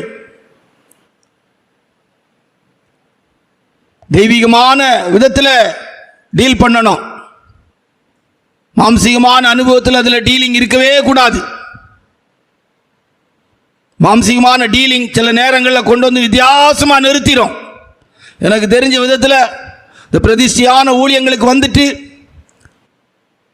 சபையில் இருக்கிறதான ஜனங்களுடைய வாழ்க்கைக்குள்ள பிரவேசித்து டீலிங் தப்பாகி திருமணம் பண்ணியிருக்கிற அநேகடைய வாழ்க்கையில் அந்த டீலிங்கில் குறைவு தான் ஏற்பட்டிருக்கு. கடந்த நாட்களில் கூட ஒரு பிரதர் சொல்லும் போது சொன்னாங்க, சிம்சோனுக்கு முடி முளைச்சிது, கண்ணு கிடைக்கல. நான் அப்போ சொன்னேன், இப்போ உங்கள் லைஃப்பில் இப்படி கல்யாணம் பண்ணது தப்பு தானே, அதனால அப்போ இப்போ நீங்கள் உங்கள் வாழ்க்கையில் கண்ணை இழந்து, ஆமாம் உண்மைதான் அப்படின்னு சொன்னாங்க, ஒத்துக்கிட்டாங்க. ஆலயத்தின் பனிமுட்டுகளை பயன்படுத்தும் போது கவனமாக பயன்படுத்தணும். தேவனுக்குரிய பாத்திரங்கள், தேவனுக்குரிய பாத்திரங்கள், தேவனுடைய ஆலயத்தின் பொருட்கள், ஆசாரியர்கள் பயன்படுத்துகிற பொருட்கள், ஆசாரியன் தேவனுடைய நாமத்துக்கு பயன்படுத்தின பொருட்கள். அது ராஜாக்களுக்காக உண்டாக்கின பாத்திரம் அல்ல. அது தேவனுடைய நாமத்துக்கு என்று ஒரு ஆசாரியன் பயன்படுத்துவதற்கு ஆலயத்தினுடைய பொருட்கள். அது கர்த்தருடைய பரிசுத்த நாமத்துக்கு மகிமை உண்டாட்ட ஆசாரியர்கள் அதை பயன்படுத்தும் போது பவ்யமாக தெய்வ பயத்தோடு அதை பயன்படுத்தி இருக்கிறார்கள்.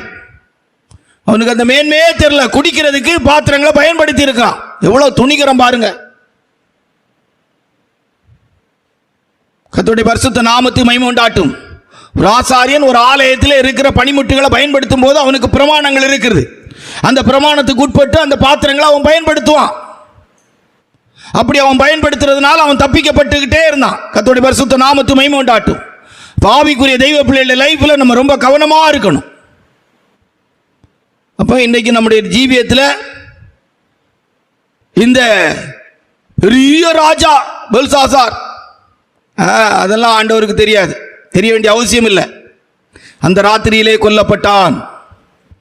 ஆலயத்தின் பனிமுட்டுகளை ரொம்ப கவனமாக கையாளணும்.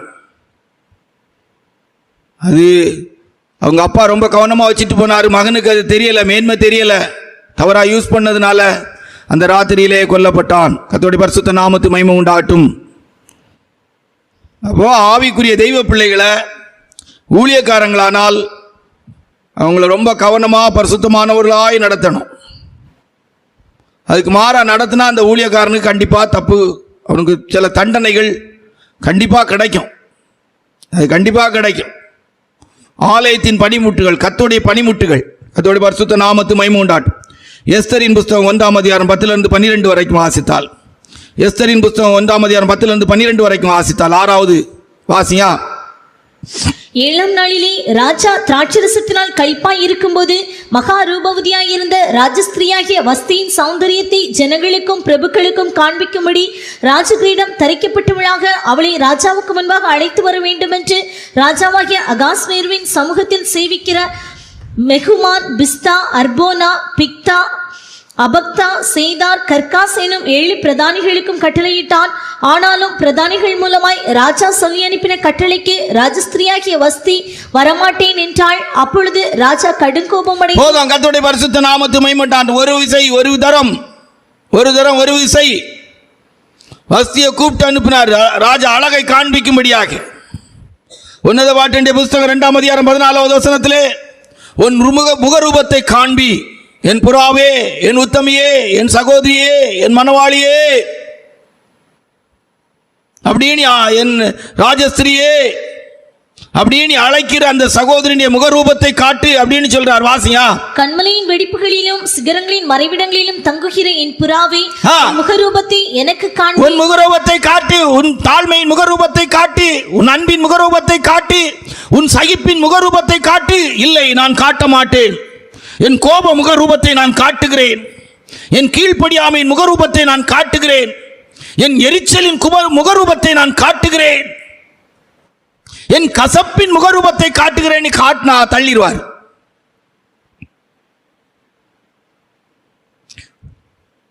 அலங்கரிக்கப்பட்ட மணவாட்டியாய் அப்போஸ்தலனாகிய திவ்ய வாசகனாகிய யோவான் அவர்களுக்கு புதிய எருசலேமை கர்த்தர் காட்டும் போது, மணவாட்டியாகிய சபையை காட்டும் போது அலங்கரிக்கப்பட்ட மணவாட்டியாய்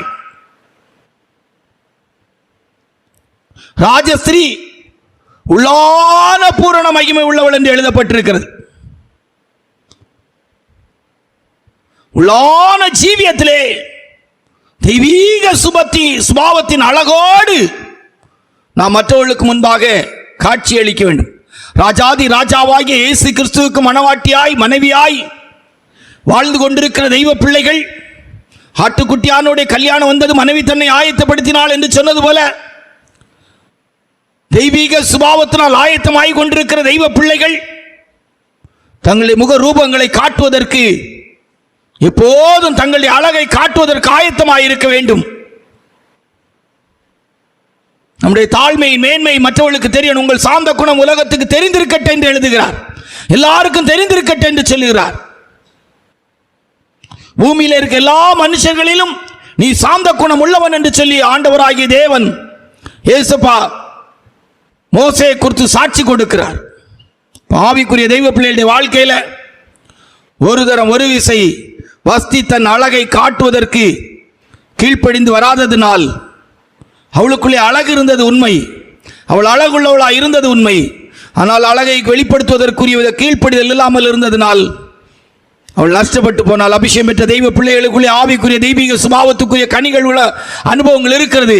அதை நாம் வெளிப்படுத்தாமல் வஸ்தி கீழ்ப்படியாமையின் அனுபவத்திலே தன்னை வெளிப்படுத்தினது போல நம்முடைய வாழ்க்கையிலும் தெய்வீக சுபாவங்களின் அனுபவங்களை தேவன் தந்த கிருபையினால், தேவன் நமக்கு தந்த அபிஷேகத்தினால், சத்திய வசனத்தினால் நமக்குள்ளே உருவாக்கப்படுகிற தெய்வீக சுபாவங்களை நாம் வெளிப்படுத்தாமல் இருப்போமானால், ஒரு தரம் ஒரு விசை வஸ்தி தன் அழகை காட்ட முன்வராமல் இருந்ததினால் தள்ளப்பட்டது போல நாமும் கனிகூடாத மரமெல்லாம் வெட்டுண்டு அக்கினியிலே போடப்படும் என்று சொன்னது போல, கோடாரியானது மரங்களின் வேர் அருகே வைக்கப்பட்டிருக்கிறது என்று எழுதப்பட்டது போல, நம்முடைய ஜீவியத்தில் இது ஒரு எச்சரிப்பை கொடுக்கிறது. இந்த நாட்களில் பெந்தகோஸ்த ஜனங்களுக்குள்ளே தெய்வீக சுபாவங்களை, கிறிஸ்துவின் நிறைவை பார்க்கிறது கடினமாய் மாறிக்கொண்டிருக்கிறது. ஊழியர்களுடைய வாழ்க்கையிலெல்லாம் தெய்வீக சுபாவத்தின் அனுபவத்தை பார்ப்பது கடினமாய் மாறிக்கொண்டிருக்கிறது. வெறும் வேஷமான வாழ்க்கையாய் மாறிக்கொண்டிருக்கிறார்கள். நகை நட்டு இல்லாதவர்களாக, பெண் வஸ்திரம் தரித்தவர்களாக ஊழியர்கள் காட்சி அளிக்கிறாள். அதுவும் இப்போ இல்லை. இப்போ நிறைய ஊழியக்காரங்களானியே தெரியல, ஊழியக்காரங்களானியே தெரியல. இடத்துக்கு தக்க, ஆளுகளுக்கு தக்க, போற இடத்துக்கு தக்க வேஷத்தை மாத்தி மாத்தி மாத்தி போடுறாங்க. தெய்வ ஊழியர்கள் என்கிற நாங்கள் எல்லா இடத்திலும் எங்களை தெய்வ ஊழியர்களாய் விளங்க பண்ணுகிறோம் என்று பரிசுத்த அப்போஸ்தலனாகிய பவுல் சொல்லுகிறார்கள். அப்படியெல்லாம் தெய்வீகமாய் தேவனுடைய ஊழியர்கள், தேவனுடைய பிள்ளைகள் கிறிஸ்துவின் நிறைவான வளர்ச்சியின் அளவுக்கு தக்க வளர்ந்து கொண்டே இருக்கிறோம் என்கிற விதத்தில் தெய்வீக சுபாவங்கள் வெளிப்படல, கோபம் குறையல, சில வாழ்க்கையில கெட்ட வார்த்தைகள், அவதூறான வார்த்தைகள், அருவருப்பான வார்த்தைகள் எல்லாம் என்ன ஆண்டவர் விரும்புகிற அழகா இல்ல. கர்த்தருடைய பரிசுத்த நாமத்து மகிமை உண்டாகட்டும். வஸ்தி தன் அழகை ஒரு தரம் ஒரு விசை வெளிப்படுத்த விரும்பாததனால் கீழ்ப்படிந்து, ராஜாவுக்கு கீழ்ப்படிந்து, ராஜாவின் வார்த்தைக்கு கீழ்ப்படிந்து தன் அழகை காட்ட முன்வராததினால் தள்ளப்பட்டாள். இன்னைக்கு நம்ம ஜனங்களுக்கிட்டெல்லாம் சொல்லிட்டு இருக்கிறோம், அதிகம் பேசாதுங்க, கூட்டத்துக்கு சீக்கிரமாக வந்தால் உட்காந்து ஜோம் பண்ணுங்கன்னா ஜோம் பண்ண மாட்டாங்க. அப்படியே அங்கே சுற்றி சுற்றி வந்து ஜோம் இல்லை, வந்தமா உட்கார்ந்தமா தோத்திரம் பண்ணமா பழக்கம் கேட்கவும் பழக்கம் பேசவும் இதுவே பழக்கமாயிற்று. எங்கன எப்படி போனாலும் சரி இதாயிரு. 7 ஒரு தரம் ஒரு விசை. வேதத்தில் வாசிக்கும் போது லூக்கா சுவிசேஷம் 12ஆம் அதிகாரம் 20வது வசனத்தை வாசித்தார். லூக்கா சுவிசேஷம் 12:20 வாசிக்கும் போது வாசிங்க. லூக்கா சுவிசேஷம் 12:20 வாசிங்க. தேவனோ அவனை நோக்கி, மதிகேடனே, நீ உன் ஆத்துமா உன்னிடத்திலிருந்து இந்த ராத்திரியிலே எடுத்துக்கொள்ளப்படும், அப்பொழுது நீ சேகரித்தவைகள் யாருடையதாகும் என்றார். ஆமா, எபிரேயர்கள் நிருபம் 9ஆம் அதிகாரம் 27வது வசனத்தை வாசிப்போம். அன்றியும் ஒரே தரம் மரிப்பதும் பின்பு நியாய தீர்ப்படைவதும் மனுஷருக்கு நியமிக்கப்பட்டிருக்கிறது. ஒரே தரம் மரிப்பதும் பின்பு நியாய தீர்ப்படைவதும். மதிகேடனே, நல்லா விளைஞ்சிருக்கு, இந்த வருஷம் நல்லா போனோம், நல்ல பொருள், நல்ல வசதி, வாங்கிக்கிட்டே இருப்பேன், கட்டிக்கிட்டே இருப்பேன், சேர்த்துக்கிட்டே இருப்பேன், நாத்துமாவே சந்தோஷப்படு. ஆண்டவர் கேட்டாரு, ஏய், நம்ம ஊர் பாசையில் சொன்னா மதிகேடனை முட்டாள் போயிட, முட்டாள், இன்னைக்கு நீ செத்தா ஆத்துமாவும் சரீரத்தை விட்டு எடுக்கப்பட்டால் சேர்த்ததெல்லாம் யாருக்கு போகும்? ஒரே தரம். லூக்கா சுவிசேஷம் 16ஆம் அதிகாரத்தில் ஐஸ்வர்யவான் ஒருத்தன் இருந்தான், செத்தான், சம்பிரதாயமாய் வாழ்ந்தான், யாருக்கும் பாவம் செய்யல, யாருக்கும் துரோகம் பண்ணல, பணத்தை வட்டி கொடுக்கல, அநியாயமா சம்பாதிக்கல, அநியாயமா சேர்க்கல, பாவம் செய்யல, சம்பிரதாயமா பூமியில நன்மை மட்டும் அனுபவிச்சான், செத்தான். தண்ணிக்காக நரகத்தில் கிடந்து துடிக்கிறான், தண்ணி வேணும், தண்ணி வேணும், தண்ணி வேணும். ஆண்டவர் சொன்னாங்க, இங்க இருந்து ஒருத்தன் அங்கேயும் வர முடியாது, அங்க இருந்து ஒருத்தன் இங்கேயும், ஒரே தரம் மரிப்பதும் பின்பு நியாய தீர்ப்பு அடைவதும். செத்த பிற்பாடு அங்க மீட்பெல்லாம் கிடையாது. ஆமா, நல்லா சாகிறதுக்கு முன்னாலே லைனை கிளியர் பண்ணிடணும். மதிகேடனே, நாத்துமா இன்றைக்கு எடுக்கப்பட்டால் நீ என்ன செய்வாய்? மனுஷன் உலகம் முழுவதையும் ஆதாயப்படுத்திக் கொண்டாலும் தன் ஆத்மாவை நஷ்டப்படுத்தினால் அவனுக்கு லாபம் என்ன?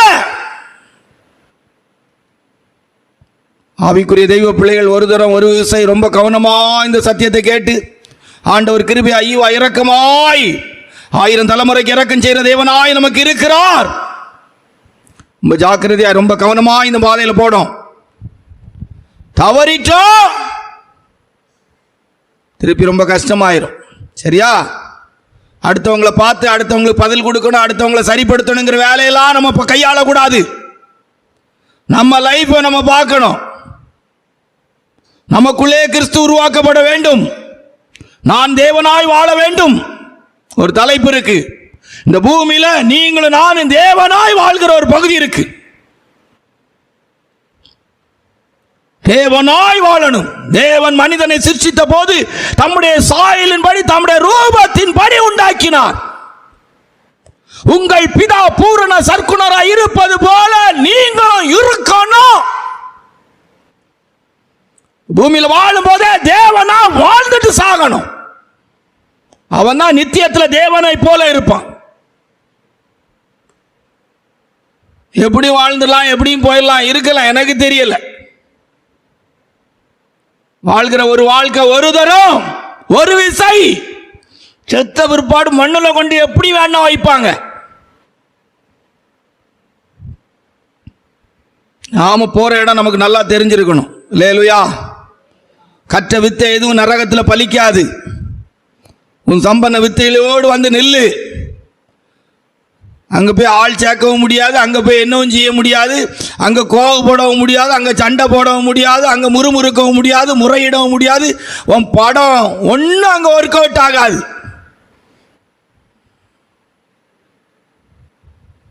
ரொம்ப கவனமாக இருக்கணும். ஒரு தரம் ஒரு விசை.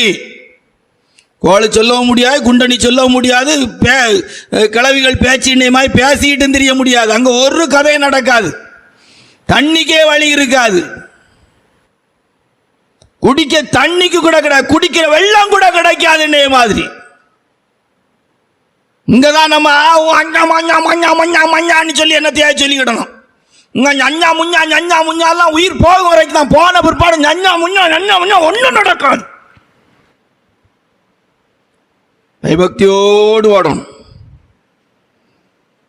ஒரு தரம் ஒரு விசை. நாம் என்ன செய்யணும்? நிறைய இருக்கு. ஒரே ஒரு விஷயத்தை மட்டும் அப்படி லேசாக முன்னுக்கு வச்சு அப்படி போகும். அப்போஸ்தலர் நடவடிக்கைகள் 9ஆம் அதிகாரம் 1-3 வரைக்கும் வாசித்தா. அப்போஸ்தலர் நடவடிக்கைகள் 9ஆம் அதிகாரம் 1-3 வரைக்கும் வாசித்தா. வாசிங்க. சவுல் என்பவன் இன்னும் கர்த்தருடைய சீஷரை பயமுறுத்தி கொலை செய்யும்படி சீறி பிரதான ஆசாரியரிடத்திற்கு போய், இந்த மார்க்கத்தாராகிய புருஷரையாகிலும் ஸ்திரீகளையாகிலும் தான் கண்டுபிடித்தால் அவர்களை கட்டி எருசலேமுக்கு கொண்டு வரும்படி தமஸ்குவில் உள்ள ஜபாலயங்களுக்கு நிருபங்களை கேட்டு வாங்கினான். அவன் பிரயாணமாய் போய் தமஸ்குவுக்கு சமீபித்த போது சடுதியிலே வானத்திலிருந்து ஒரு ஒளி அவனை சுற்றி பிரகாசித்தது. அவன் தரையிலே விழுந்தான். அப்பொழுது, சவுலே சவுலே, நீ என்னை ஏன் துன்பப்படுத்துகிறாய் என்று தன்னுடனே சொல்லுகிற ஒரு சத்தத்தை கேட்டான். அதற்கு அவன், ஆண்டவரே, நீர் யார் என்றான். அதற்கு கர்த்தர், நீ துன்பப்படுத்துகிற இயேசு நானே, முள்ளில் உதைக்கிறது உனக்கு கடினமாம் என்றார். அவன் நடுங்கி திகைத்து, ஆண்டவரே, நான் என்ன செய்ய சித்தமாய் இருக்கிறீர்? ஆண்டவரே, நான் என்ன செய்ய சித்தமாய் இருக்கிறீர்? ஒரு தரம் ஒரு விசை. பிரயாணமாய் போகிறையில் ஒளியாய் கர்த்தர் அவனை சந்தித்தார். அந்த க்ஷணப்பொழுதிலே 8ஆம் அதிகாரத்தில் சபையை பாழாக்கிறவன், சபையை பாழாக்க முடியாய், ஜனங்களை துன்பப்படுத்த முடியாத நிருபத்தோடு அதிகாரத்தோடு போய்கிட்டு இருக்கிறான். கர்த்தர் அவனை சந்தித்த போது, ஆண்டவரே, நான் என்ன செய்ய சித்தமாயிருக்கிறீர்? நான் என்ன செய்ய சித்தமாயிருக்கிறீர்? நான் என்ன செய்ய சித்தமாயிருக்கிறீர்? சவுலே சவுலே, நீ துன்பப்படுத்துகிற இயேசு நானே, நீ துன்பப்படுத்துகிற இயேசு நானே. முள்ளின் மேல் உதைக்கிறது கடினமாமே, முள்ளின் மேல் உதைக்கிறது கடினமாமே. ஆண்டவரே, நான் என்ன செய்ய சித்தமாயிருக்கிறீர்? சொல்லும்போது, வாழ்க்கை அனுபவத்தை சொல்லும்போது சொல்றார், அவர் என்னை சந்தித்த போது நான் மாம்சத்தோடு இரத்தத்தோடு ஆலோசனை பண்ணவில்லை என்று சொல்லி. 38 வருஷம் வியாதியஸ்தன்ட்டு ஆண்டவர் கேட்கிறார், நீ சுகமாக விரும்புகிறாயா? ஆண்டவரே, என்னை கொண்டு போய் விடவில்லை, இன்னைக்கு சுகத்தை தாங்க இயேசுப்பா. எலியா எலிசாட்ட கேட்குறான், உனக்கு என்ன வேணும்? ஐயா, ஒரு தரம் ஒரு விசை உங்கள் அபிஷேகம் எனக்கு ரெட்டிப்பா தந்துருங்க ஐயா, நான் பாதுகாத்து. நீங்கள் இஸ்ரவேலுக்கு ரதமும் குதிரை வீரமா தகப்பனுமா இருந்தது போல நானும் இஸ்ரவேலுக்கு தகப்பனும் குதிரை வீரனுமா இருந்து செத்துருவேன் ஐயா. ஒரு தரம் ஒரு விசை, ஒரு தரம் ஒரு விசை. ஆண்டவரே, நான் என்ன செய்ய சித்தமாயிருக்கிறீர்? இன்றைக்கும் கர்த்தர் இந்த வார்த்தைகளின் மூலமாய் நம்மளை சந்திக்கிறார், நம்மோடு பேசி கொண்டிருக்கிறார். ஒரு தரம் ஒரு விசை. ஆண்டவரே, நான் என்ன செய்ய சித்தமாக இருக்கிறீங்க? நான் இனி எப்படி வாழ்ந்தோம்? வாழ்க்கையின் முடிவுக்கு வரும்போது சொல்றார், என்னை ஆட்கொண்டவரும் சேவிக்கிறவரும் கிறிஸ்துவனை கூட சிலுவையில் அறையப்பட்டேன், ஆயினும் பிழைத்திருக்கேன், நான் அல்ல, இப்பொழுது நான் பிழைத்திருக்கிறதோ என்னில் அன்பு கூர்ந்து எனக்காய் ஜீவனை கொடுத்த கிறிஸ்துவினால். என்ன ஒரு அருமையான வாழ்க்கை வாழ்ந்து முடிச்சிருக்கிறாங்க. எழுதுறார் பாருங்க, எவர்கள் தேவனுடைய ஆவியினால் நடத்தப்படுகிறார்கள் அவள் தேவனுடைய புத்திரர்களாய் இருக்கிறார்கள். சந்தித்த நாள் முதற்கொண்டு கட்டுகளும் உபத்திரவங்களும் எருசலேமில் வைக்கப்பட்டிருக்கிறது. ஆனால் ஒன்றை குறித்து நான் கவலைப்பட வேண்டும், என் பிராணனை அருமையாக எண்ணேன். நான் எதற்காய் பிடிக்கப்பட்டேனோ அதை பிடித்துக் கொள்ள முடிய ஆசையாய் தொடருகிறேன். ஒரு தரம் ஒரு விசை. கர்த்தர் உன்னை சந்தித்த நாட்கள், கர்த்தர் உங்களை என்னை சந்தித்த நாட்கள், கர்த்தர் நம்மை அழைத்த நாட்கள், கர்த்தர் நம்மோடு இடைப்பட்ட நாட்களை நினைத்து பாருங்கள். வெளிச்சமாய் கர்த்தர் அவனை சந்தித்தார். அப்போஸ்தலனாகிய பவுலுக்கு இருந்த வாய்ப்புகள் மேன்மைகளை விட புதிய ஏற்பாட்டு கிருபையின் காலத்தில் நம் போன்றவர்களுக்கு கர்த்தர் எவ்வளவு வாய்ப்புகள், எவ்வளவு மேன்மைகளை தருகிறார். கண்களை மூடுவோமா? ஒரே தரம் மரிப்பதும் பின்பு நியாய தீர்ப்படைவதும் மனுஷனுக்கு நியமிக்கப்பட்டிருக்கிறது. ஒரு விசைப்பிக்கப்பட்ட விசுவாசத்துக்காக ஒரு தடவை மருந்தெடுக்க போயிட்டா திருப்பி விசுவாச வாழ்க்கைக்குள்ள வர்றது ரொம்ப கஷ்டம். ஒரு தரம் ஒரு விசை. எண்ணி முடியாத ஊழியர்கள், விசுவாசிகள், பரிசுத்தவான்களுக்கு புய்க்கப்பட்ட விசுவாசத்துக்காய் போராடுவதை விட்டுவிட்டு ஒரு தரம் ஒரு விசை என்கிற விசுவாசத்துக்காய் போராடுவதை விட்டுவிட்டு சும்மா விசுவாசத்தை குறித்து பேசி பாட்டு பாடி சாட்சி சொல்றது போல சொல்லி பொய் சாட்சி சொல்லி கொண்டிருக்கிறார்கள். மனுஷகுமாரன் வரும்போது பூமியில விசுவாசத்தை காண்பாரோ? 38 வருஷம் வியாதியஸ்தன் பெஸ்தா குளத்தையே நம்பி படுத்து கிடந்தான். பெஸ்தா குளத்தையே நம்பி படுத்திருந்தான். அருமை கர்த்தருடைய பிள்ளையே, ஒரு தரம் ஒரு விசை பரிசுத்தவான்களுக்கு ஒப்புவிக்கப்பட்ட மகா விசுவாசத்துக்காக ஷமானா ரிமானா ரிபாபாலங்கராமானா கர்த்தர் நம்மை ஆசீர்வதிப்பாராக. ஆமென்.